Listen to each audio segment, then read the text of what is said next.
we go. There we go. Beautiful. All right. Sorry for the delay. Good evening. Oh, right before we're coming on air, we saw a report of an amphibious troop is ready to deploy to go take over the Strait of Hormuz. Welcome to Divided America. I'm George Sisca. Now, Joe Kent, if you've seen my post recently, he was in the Trump administration. He was on Tucker Carlson last night, and in normal times, I wouldn't say go listen to the Tucker Carlson podcast, but Kent was very succinct in why he left the administration as one of the top counter-intel agents in the country. Now, he isn't just he isn't a lefty. He is a big MAGA guy, right? And like anyone else, he just can't take it anymore.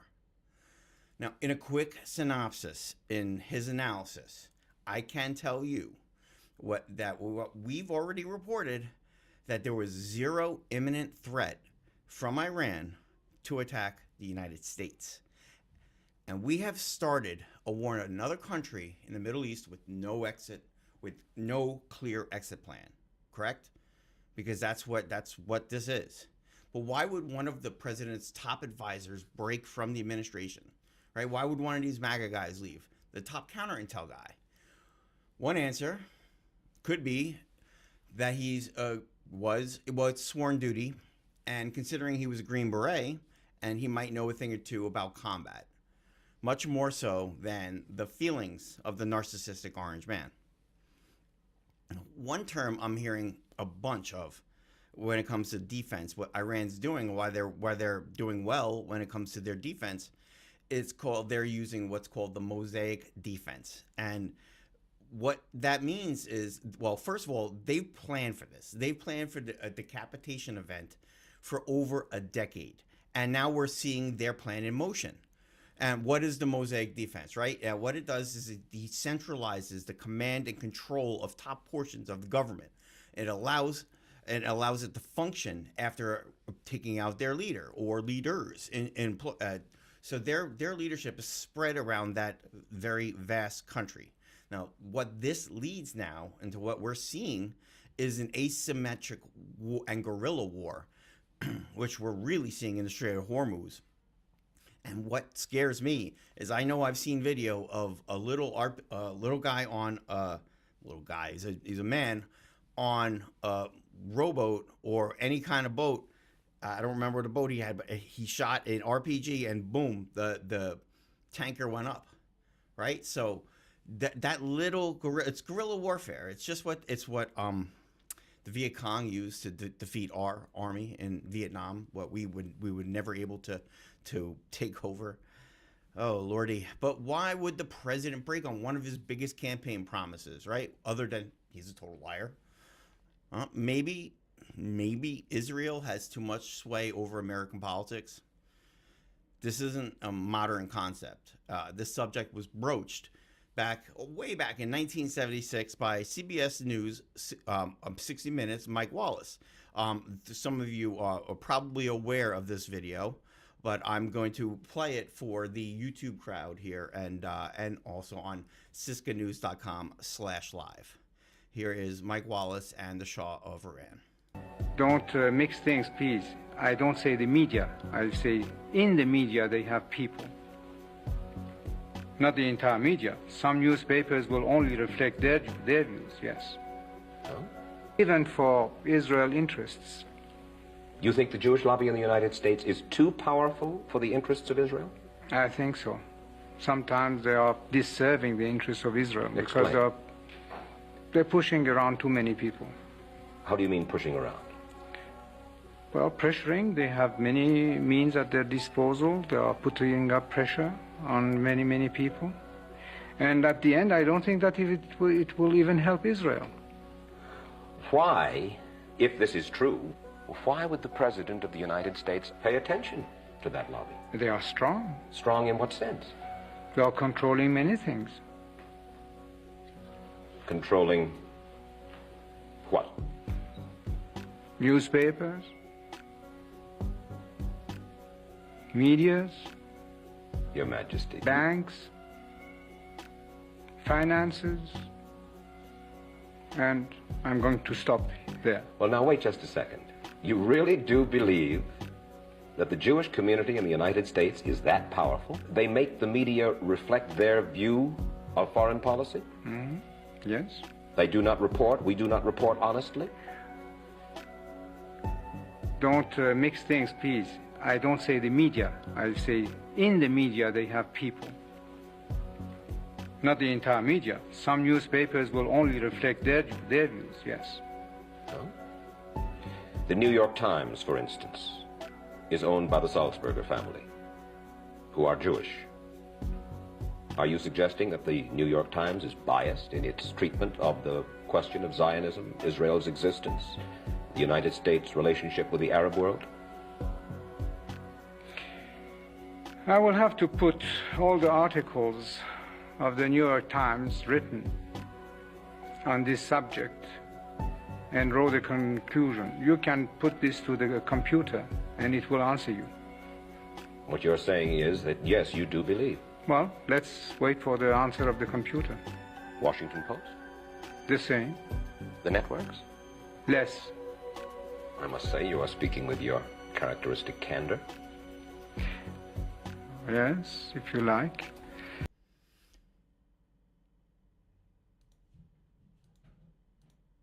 Now, I'm not saying he's correct in any way, shape, or form. I just find it interesting that the argument has been there for such a long 76 to 2026. You guys can do the math. Now, I really want to defend the TSA. I understand that there are very, very long lines in multiple airports everywhere. I'm traveling in a month, and I'm going to have to deal with it soon. I'm going to probably travel sooner, but I want to say that it's not easy to work without a paycheck. Speaking from someone that was working for the government for 10 years, and in 1 second, for 1 second, I want you to imagine being in their shoes. No paycheck for over a month. Well, it's their kid's birthday, and you want to provide for that child. Do you have to take out loans with insane interest right now just to get your kid what they need or what they want? And we've talked about the shell game of government funding here on Divided America, and yet here is a perfect example of our taxes not working for us. The last time the government shut down, it didn't pay the workers. ICE was still funded. The Napoleon complex Bovino was still employed in terrorizing communities. This time, Democrats are trying to pay TSA. But for some reason, Republicans will not separate funding from one big bill. Now, if you only listen to right side news, I listen to everything. I try to so I can get a good perspective. And everything they're pumping from the right side is they're saying, Democrats won't do this, Democrats won't do that. Well, there's one thing of saying it, and then there's one thing of showing it. I'm going to show you in a second.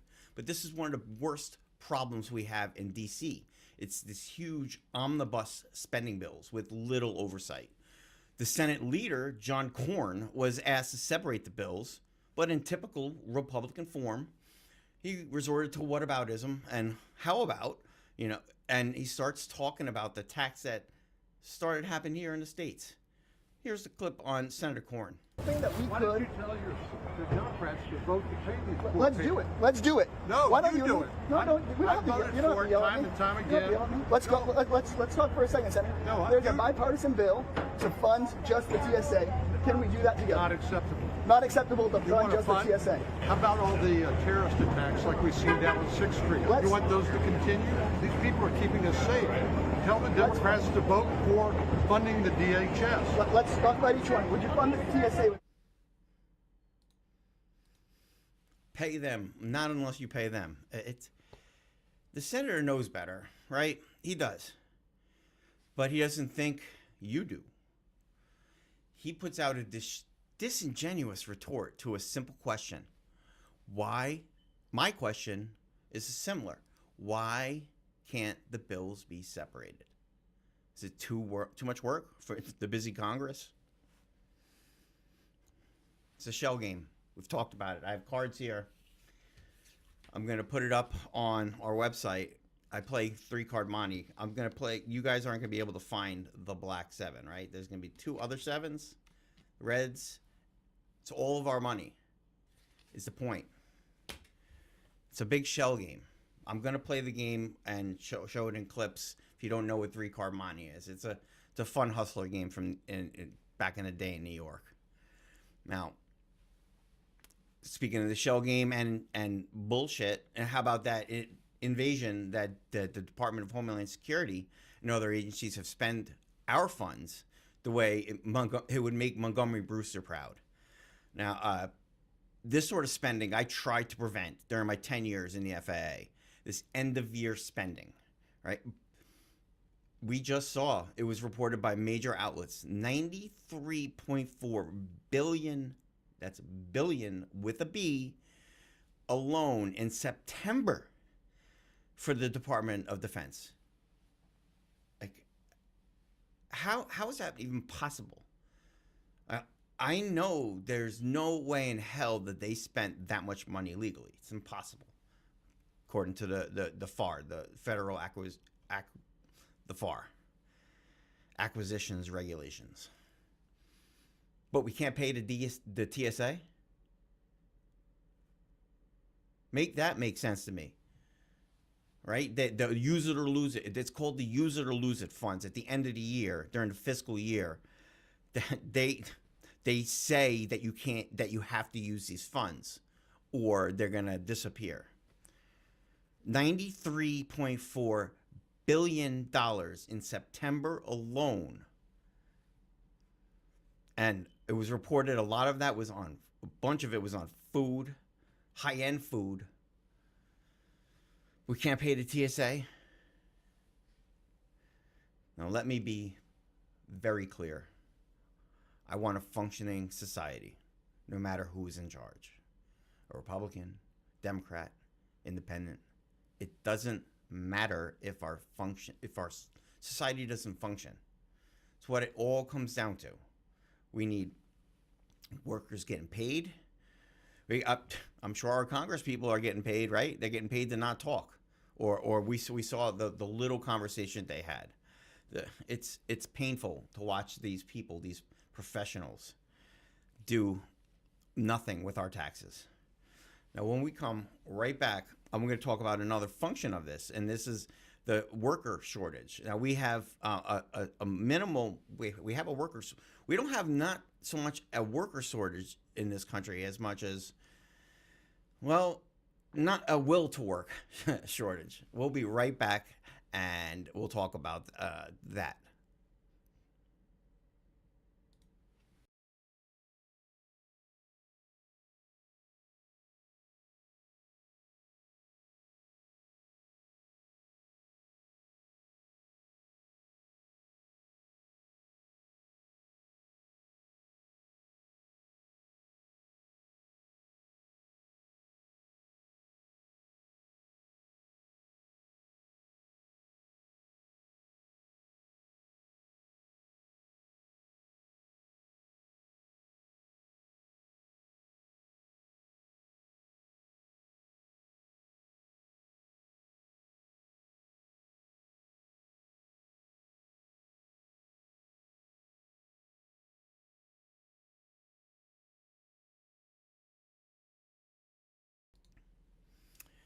And we are back. Now, you're hearing certain fields have worker shortages.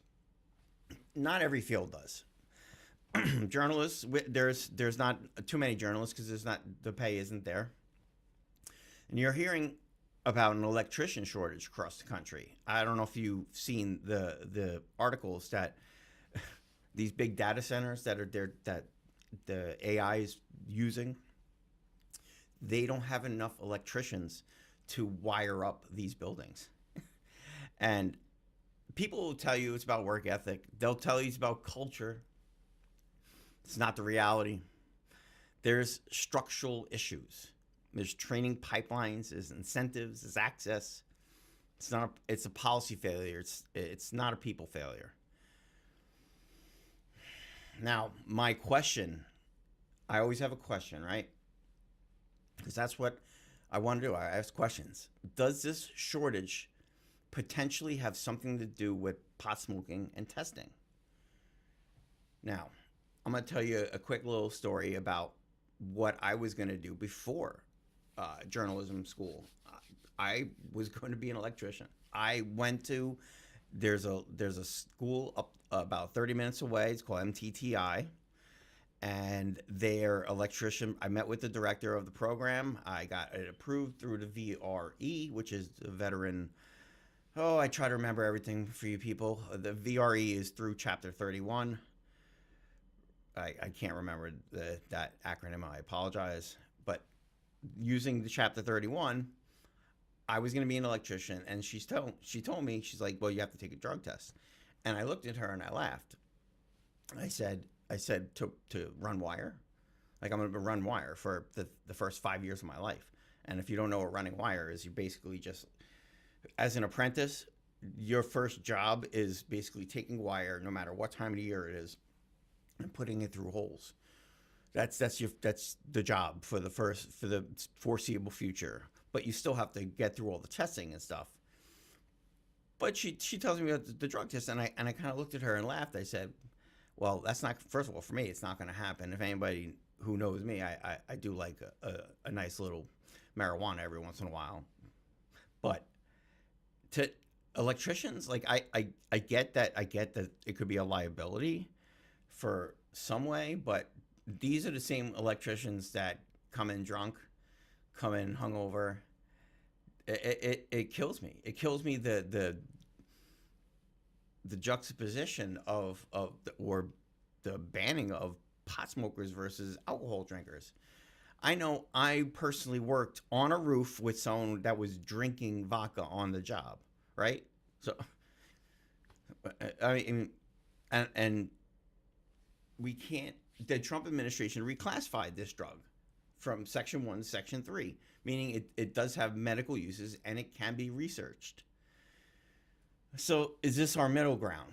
And this is another question I have, and something I put on social media recently is I had a incredible conversation on Monday with someone who reached out to the show. Thank you. I'm not going to mention his name yet. He didn't agree to that yet. He wanted to talk about how binary issues divide us and how we are more aligned than we think. It's something that we've talked about on this show ad nauseum, how we are humans, right? We talk about left, right, like that's the politics of it. But when it comes down to being a human, right, what would Jesus do? The golden rule. It's all holding doors for people. It's just all little stuff that we should enter into our daily lives, chivalry. And I should have taken notes with this conversation, but it was not off the record. It was on background. So he told me I couldn't go. We couldn't, like I was gonna record it. I was gonna cut it up because I had a feeling it was gonna be a good conversation. And because he reached out through, he's a Fulbright scholar, and then I looked at his LinkedIn, and it was a very well worded email, and I reached out back to him, and when I went back to, thank you for that. When I went back to, I lost my train of thought. Okay, the chat lasted a whole damn hour. That's what happened. It just we couldn't stop talking. It was a great, like I try to be in rooms where I'm not the smartest person because I don't think I am. However, I do have a unique point of view on life. Like I've been through a lot.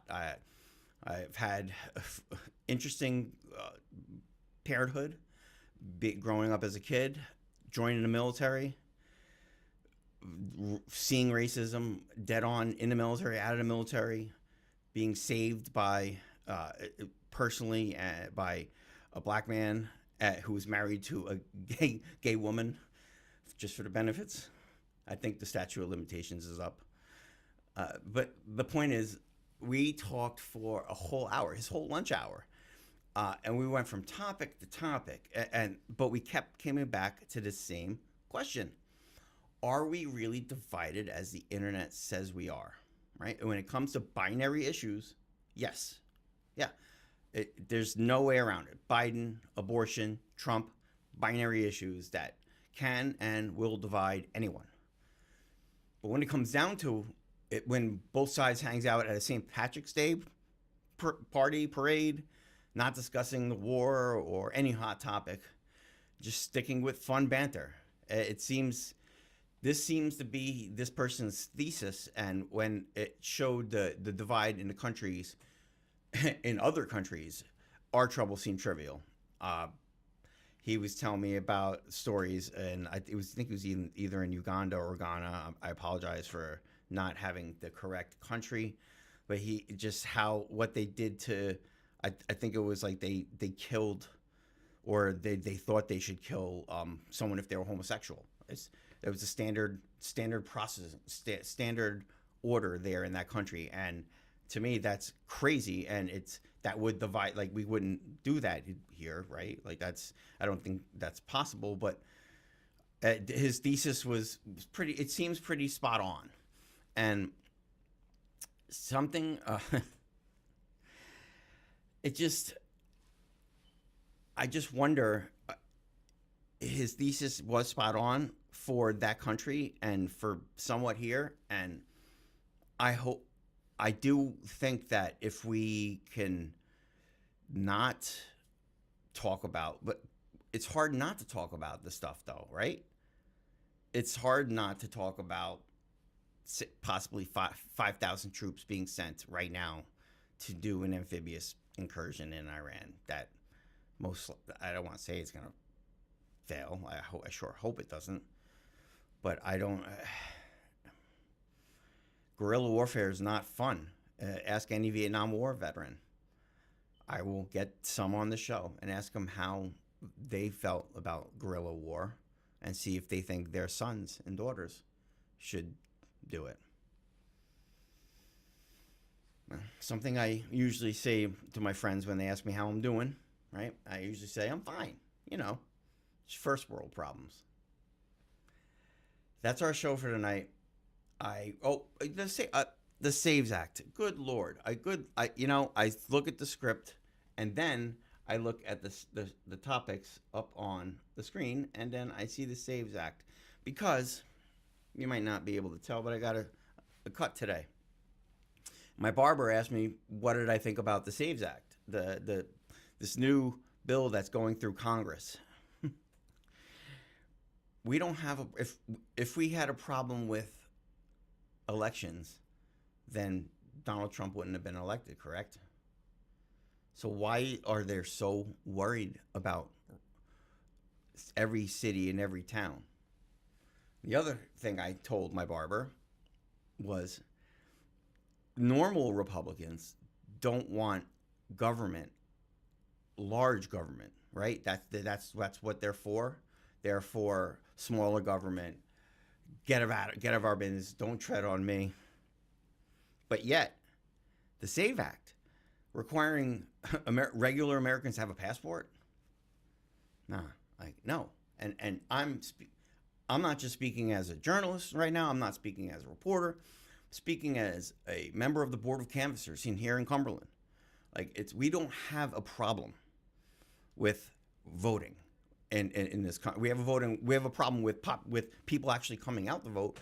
We have a problem with it being on Tuesday during the regular day.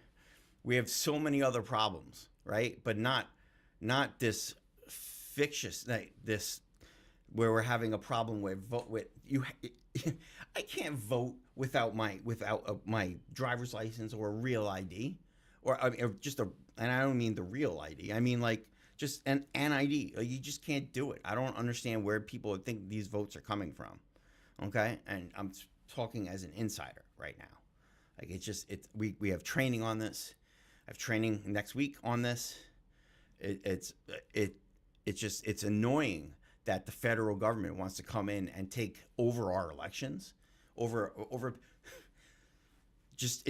It's anathema to the Republican Party, right? They should not be into banning things. They should not be into government overreach. It's in their ideology. That's why you're supposed to vote for them. They're not into forever wars. Well, that's Rainey. If you ended up watching tonight, Rainey's my barber.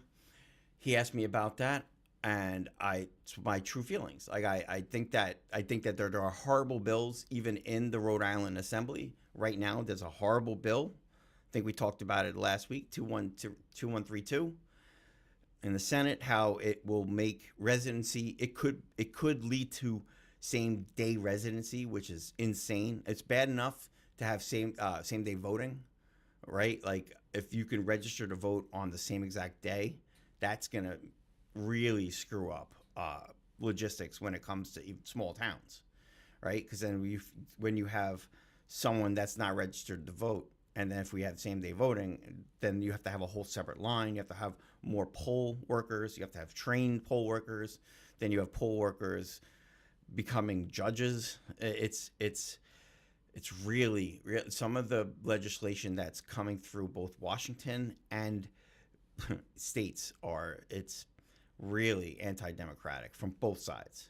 Okay, so I forgot that I wanted to add that. So before I said thank you and good night, please look at it. You're going to hear about the SAVES Act. It's not going to get past the Senate, but you're going to hear disingenuous arguments about it. And I'm telling you, from someone who works in elections, and the people are trying their darndest to keep this election as certified and as perfect as it can be. The last thing we need is the federal government reaching in, especially this administration. Thank you. Have a good night. See you next week.